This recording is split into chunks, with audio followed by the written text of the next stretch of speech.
দেখো, এরকম কোনো বছর হয়নি যে বছর আমি পুরী যেতে পারিনি।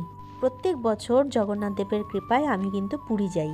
আর এই গুপ্ত বৃন্দাবন যেটা তোমরা এখন দেখতে পাচ্ছ, সেটা কিন্তু আমি আগে বহুবার গেছি। আজকে তোমাদের জন্য ভিডিও শেয়ার করছি। প্রথমেই দেখে নিলাম আমাদের গনু দাদাকে। এখানে জগন্নাথ দেবের বিভিন্ন মূর্তি রয়েছে, রাধা কৃষ্ণের বিভিন্ন সময়কার বিভিন্ন রকমের মূর্তি গল্প আকারে কিন্তু রয়েছে। আর জগন্নাথ দেবের এই মূর্তিটা দেখো কি সুন্দর আমাদের দিকে তাকিয়ে রয়েছেন, মনে হচ্ছে সর্বক্ষণ আমাদের আশীর্বাদ করে যাচ্ছেন।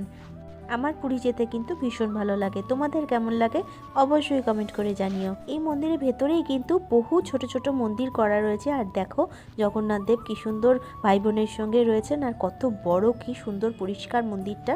তোমরাও পারলে কিন্তু একবার পুরীতে যখন যাবে তখন এই গুপ্ত বৃন্দাবনটা ঘুরে আসো। পুরী থেকে কিন্তু বেশ খানিকটা দূরে, 200-250 টাকা ভাড়া নেবে অটোতে বা টোটোতে। তোমরা যারা এখনও আমার চ্যানেলটাকে সাবস্ক্রাইব করোনি তারা কিন্তু অবশ্যই সাবস্ক্রাইব করে দিও, আর ভিডিওটাকে এখনই একটা লাইক করে দিও। আজকের মতো এটুকুই, দেখা হচ্ছে আবার নেক্সট ভিডিওতে।